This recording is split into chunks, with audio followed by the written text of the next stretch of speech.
Test 6. You will hear a number of different recordings, and you will have to answer questions on what you hear. There will be time for you to read the instructions and questions, and you will have a chance to check your work. All the recordings will be played once only. The test is in 4 sections. At the end of the test, you will be given 10 minutes to transfer your answers to an answer sheet. Now turn to Section 1. Section 1. You will hear a conversation between an agent from City House Services and a customer who wants to have her house cleaned. First, you have some time to look at questions 1 to 4.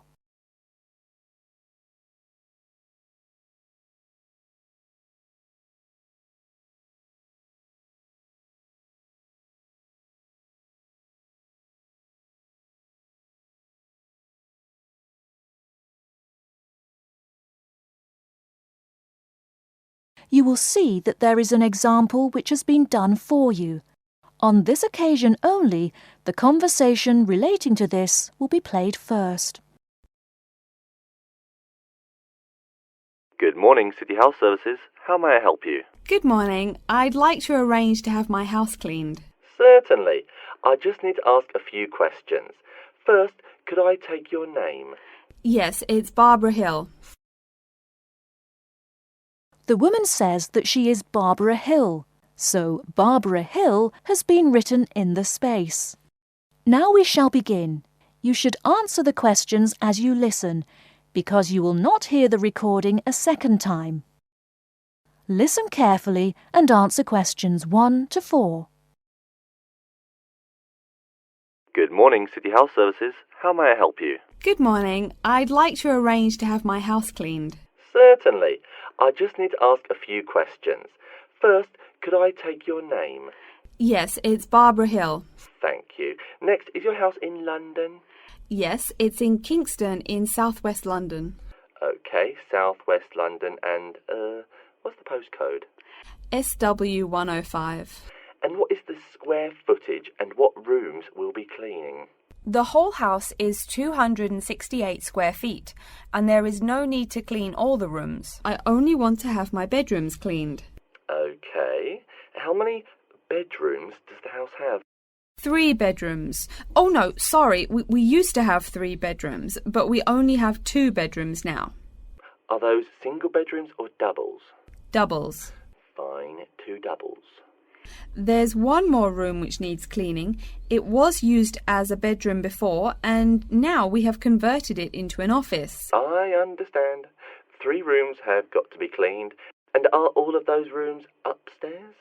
Yes. Then downstairs we have a kitchen diner, conservatory and lounge. The kitchen diner is quite large and has the usual equipment: cooker with oven, refrigerator, cupboards and worktops. The conservatory has a lot of plants, but there's no need to take care of them. The lounge has a leather 3-piece suite and a large coffee table. Thank you. And do you keep any pets? Yeah, I really love keeping them. I've got 2 dogs and 3 cats. Okay, then if our staff come over to offer the service, please take your pets away. Have you looked at our service packages? Yes, I have one in front of me. Excellent. Before you hear the rest of the conversation, you have some time to look at questions 5 to 10.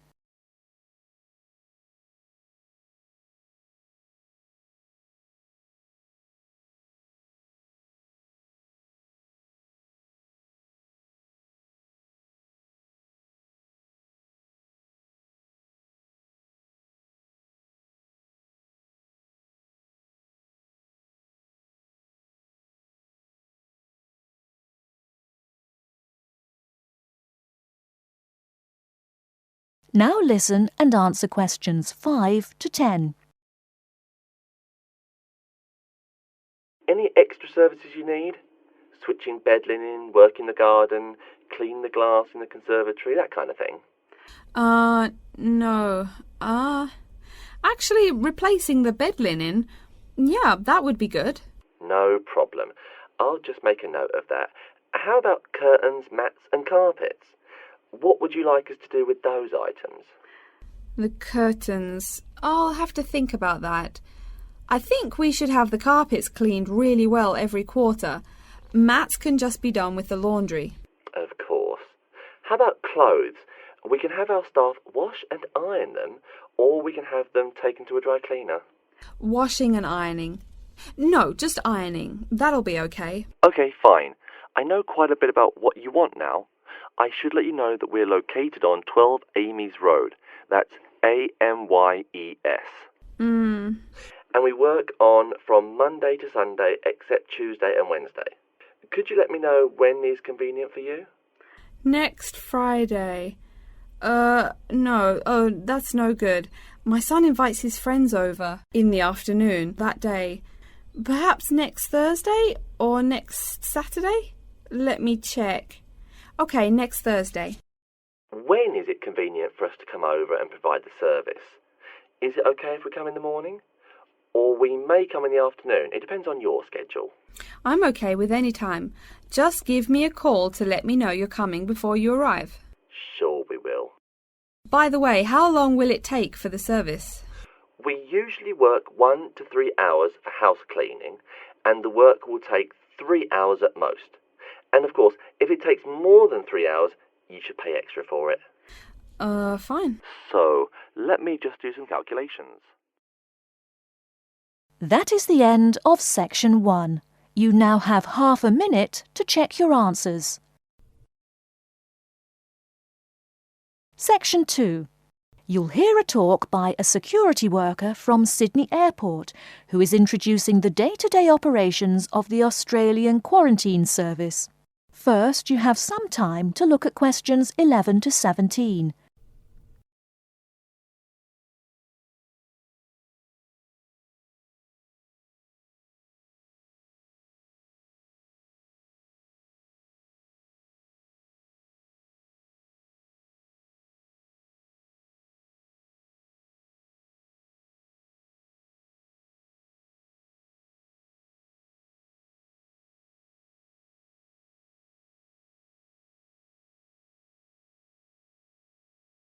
Now, listen carefully and answer questions 11 to 17. Hi everyone and welcome to Sydney Airport. Today I'll be giving you the inside information on the day-to-day operations of the Australian Quarantine Service here. We hope to provide you with a better understanding of why such heavy security regulations are necessary by educating you on how we operate and why we do the things we do. We're not here to try to persuade you to fly through Sydney Airport, though we hope you'll find your experience relatively stress-free and comfortable. First things first, our personnel. Can anyone guess how many people work at Sydney Airport? We have 200 alone working in Terminal 2. So can you guess how many in the whole airport? I heard someone say 360. That's getting closer. What? Did someone say 2,000? That's way too high. Sydney Airport actually employs 440 people. A lot, right? And about half of those employees work in security-related matters. Moving on to our not-so-human employees, let's come and see our favourite pooch, Milton. Milton is our best drug-sniffing dog on the force. He's friendly to most people. You can even come pet him at the end of our tour. Burnouts, beware though. He'll find everything. Notice that even though there are so many of us around him, Milton stays quite calm. This is the precise reason he was chosen for the job. Dogs that are chosen are not predisposed to sniff out different narcotics. That's something we teach them already. So here's a part of the airport most people never notice, the cargo transport terminal. This is where packages are shipped to and from. Normally, we ship around 4,400 packages per month. In this airport alone, over 52,000 packages were shipped in and out over the past year. We ship to and from 170 different countries. Not bad, eh? Probably it will go up to over 72,000 packages this year. And despite over 100 flights in and out of here daily, the number of lost or delayed packages is impressively low. If you send your package through here, rest assured we'll get it where it's going. Let's move on to the area most of us are familiar with, the passenger terminals. In order to be allowed into this area, you must pass through security with your ticket and, if you're travelling internationally, your passport. If you're travelling domestically, you just need a legal form of ID. If you don't have those, you will not be allowed to pass through security and board your flight. During the security scan, your carry-on items will be checked for dangerous items such as weapons, sharp objects, and liquids that exceed our specified limit. If you attempt to pass any of the prohibited items on this list posted at the entrance, you are still allowed to board the plane, but you'll be given a warning and your item will be confiscated. Don't worry, we will not arrest you for having too much shampoo in your bag or anything like that. We also search your carry-ons and parcels for any perishable items. We prohibit the transportation of local vegetation and prohibit parcels containing any insects in them. You may or may not have learnt about this in biology class, but when some plants are introduced to a new environment, they spread wildly and wipe out the current species around it. It is important to control the introduction of new plants into an ecosystem, so we must prohibit the transport of any fertile seeds. So what happens to parcels containing possibly suspicious items? It's of course something we do not take lightly here.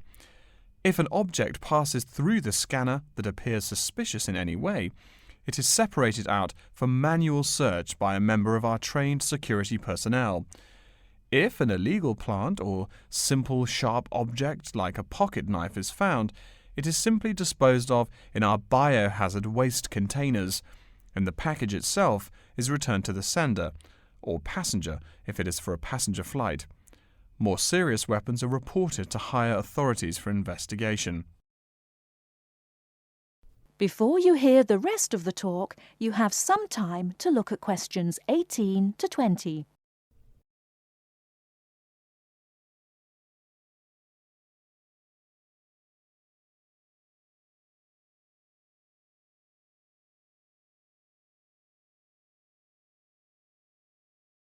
Now listen and answer questions 18 to 20. As far as parcel security, the material of the parcel is important. For shipped goods, the most common material used and the most widely accepted is paper. Make sure it is packed sturdy enough with no rips or tears. We've definitely had packages rip open before due to haphazard packing. A more common problem, though, is the package labels. When an item does not make it to the right place, this is the most common reason. The label may not be in the right place or marked clearly enough. If you're receiving any items from abroad that must be declared, please remember our guidelines in order to ensure the timely delivery of your item. Make sure it is packed correctly, and we ask that you notify customs between 2 and 10 days within the item's scheduled arrival date. OK, before we move on, are there any questions? That is the end of section 2. You now have half a minute to check your answers.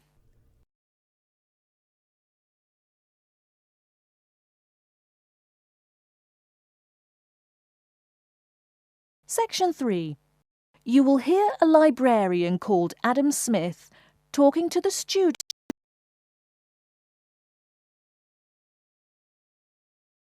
about how to use the facilities in the library. First, you have some time to look at questions 21 to 26.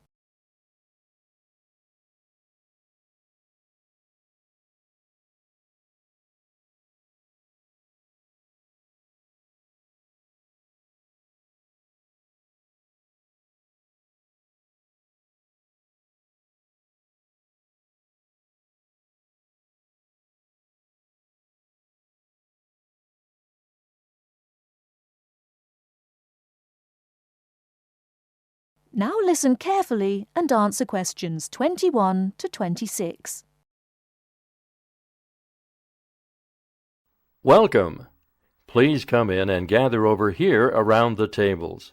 My name is Adam Smith, and I'm the librarian here. I'll show you around today and explain how to use these facilities. Hopefully, when I'm done with it, you'll know the ropes. And please feel free to let me know of any questions or concerns that you may have. Now we're at the gate of the library. Upon entering into the door, you'll find that the restrooms are on your left-hand side, and opposite them is a photocopy room. Many of you are wondering about the check-in and check-out process. What you have to do is go to the circulation desk, which is to the east of the photocopy room. The reading room is a really large area in the center of the library, just to the north of the circulation desk. I'm sure you won't miss it. If you're here to do research, this is where you should bring books to look through. However, if you're here to do any group projects or other interactive activities, I advise you to use one of the study rooms, which are just to the east of the reading room. Moving on to the southeast corner, we have the periodical section, just next to the study rooms. We have a collection of different newspapers and magazines in this section. You can get last week's weather reports, or all the top stories 5 years ago. Our periodicals can be traced back 20 years to the time when our school library was built. Our first question. Yes. Can we check out magazines from the library? I'm sorry, but you cannot take any periodicals out of the library. You're welcome to read them for as long as you want while you're here, but you cannot check them out. I wonder if there is any place where we can get some food in the library. Do we have a store here? Of course. The Food Service Center is just meters away from the study rooms. It's on the northeast corner as you look at the map. The Food Service Center offers different kinds of snacks, though it's not big. Well, moving on along to the west, you will find the Video Resource Center on your right hand. We have educational videos and documentaries, as well as major motion pictures. We ask that you pay attention to the tag on the video that you pick up, as many of our documentaries are for on-site viewing only and may not be taken out of the library. To the west of the Video Resource Center is our satellite TV station. Here we stream the news from Channel 19 for most of the day. How many channels does it have? It does have nearly 200 channels, but we generally will give top priority to channels with some big events, like presidential addresses or other breaking news. During the coverage of the presidential debate, students will take a break from studying and flock to watch it. Last, but perhaps most important, is the inquiry desk. It's just on the left-hand side when you walk into the library, so it's impossible to miss it. If you have any questions about how to use equipment or where to find something, come and ask the assistant. Don't be shy, because that's what they're here for. Before you hear the rest of the talk, you have some time to look at questions 27 to 30.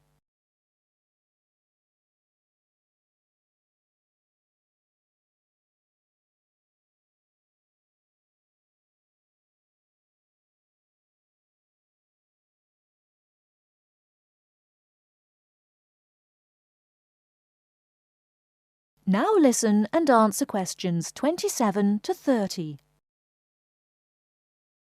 Speaking of questions, one of the questions we get asked is how to actually check out a book once a student has picked one out. If it's a fiction or non-fiction book, look for the pink and yellow checkout card inside the back cover of the book. You can also find information about the book on these cards, including its publishing date, genre, ISBN, and a log of dates it's been checked out before. Present this card to me or any library assistant, and we'll stamp it, and then the book can be kept for 3 weeks. You can find general information on a field of study by using one of our subject guides. We have them on paper here, but any of our computers will allow you to search within fields as well. What if the library doesn't have a resource we're looking for? Great question. I'm going to address that. Our library is a network with a number of other universities in the area, so if there is something you're looking for and it's available somewhere in the area, we'll be able to get it for you. However, there are universities which are not part of the network, so we do not share resources with them. If you want more information about the library and its resources, you'll find it in a labeled blue folder on my desk in the Enquiry section.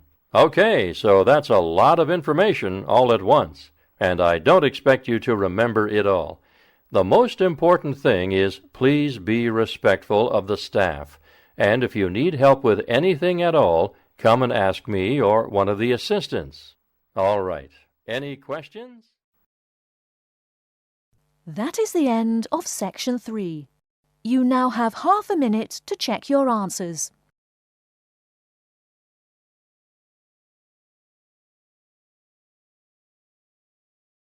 Section 4. You will hear a lecture about Crocodylus niloticus and its living habits. First, you have some time to look at questions 31 to 40.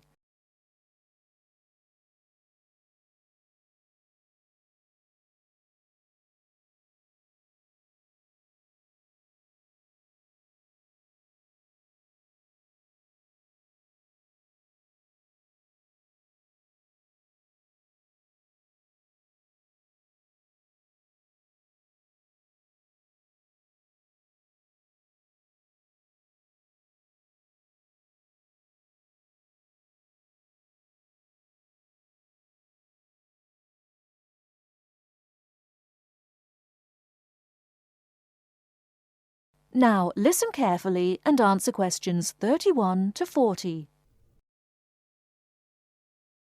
Good morning.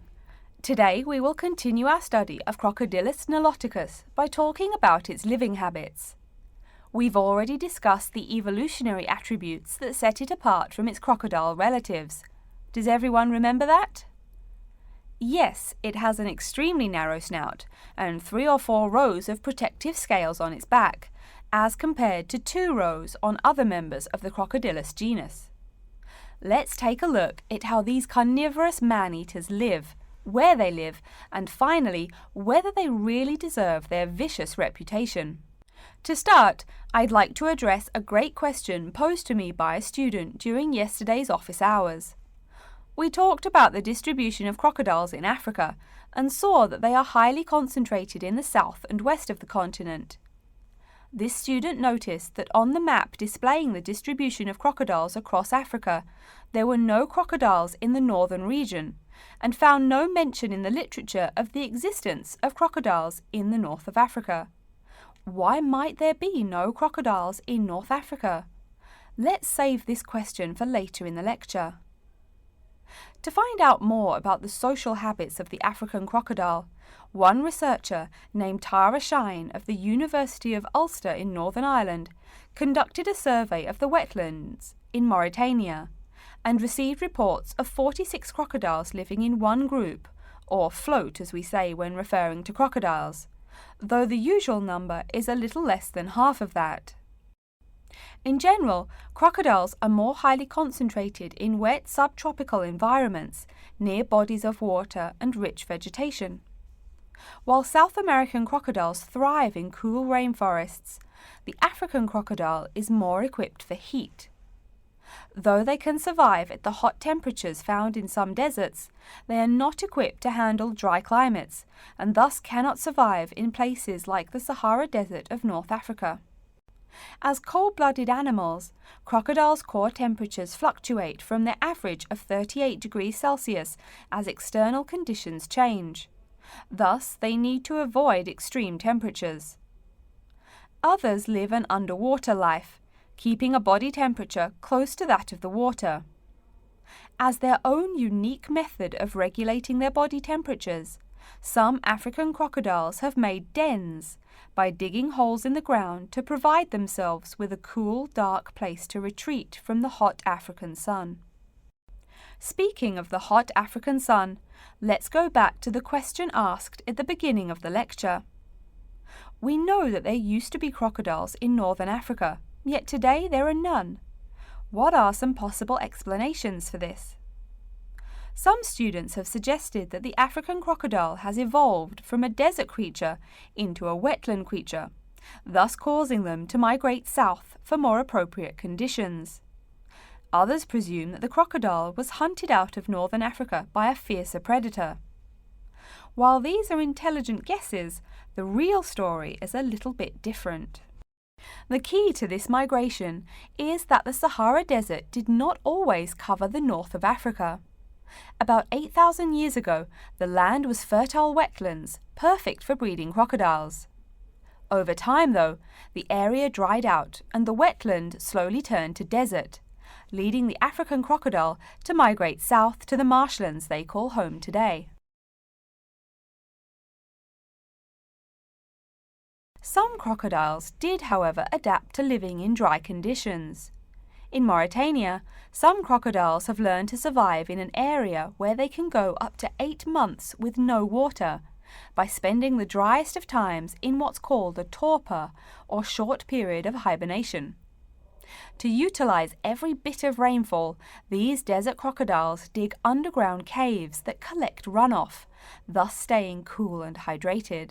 During the mating period in November and December, males attract females to their viciously protected territory through a number of behaviors that range from snapping their jaws all the way to sending infrasonic pulses through the water.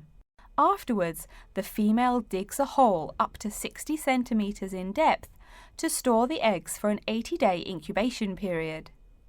The female protects these eggs during the period, and sometimes even helps crack the eggs with her snout at the end. These teeth-gnashing carnivores are softer than we think. Although these vicious creatures have attacked humans on a few occasions, the residents are not afraid of them. In fact, they show a great deal of reverence towards these wondrous creatures. Some say that crocodiles bring water to their habitat, so if they leave, they will bring the water with them. Obviously, this is not true, but it demonstrates the admiration the inhabiting people have for crocodiles. Generally, crocodiles do not predate on humans. They attack when humans populate the crocodile's habitat, instilling fear and uneasiness in the crocs. Like any other species, crocodiles are known to attack when feeling fear. There's still a lot more to be discovered about the African crocodile. Researchers want to know more about the population size, how many crocodiles inhabit Africa in all, how they form separate floats, etc. There is still also much to learn about migration patterns and relations to other populations of crocodiles now found in other parts of the world. Next time, we'll examine a few specific case studies of crocodile populations in southern Africa. That is the end of section 4. You now have half a minute to check your answers. You will now have 10 minutes to transfer your answers to an answer sheet.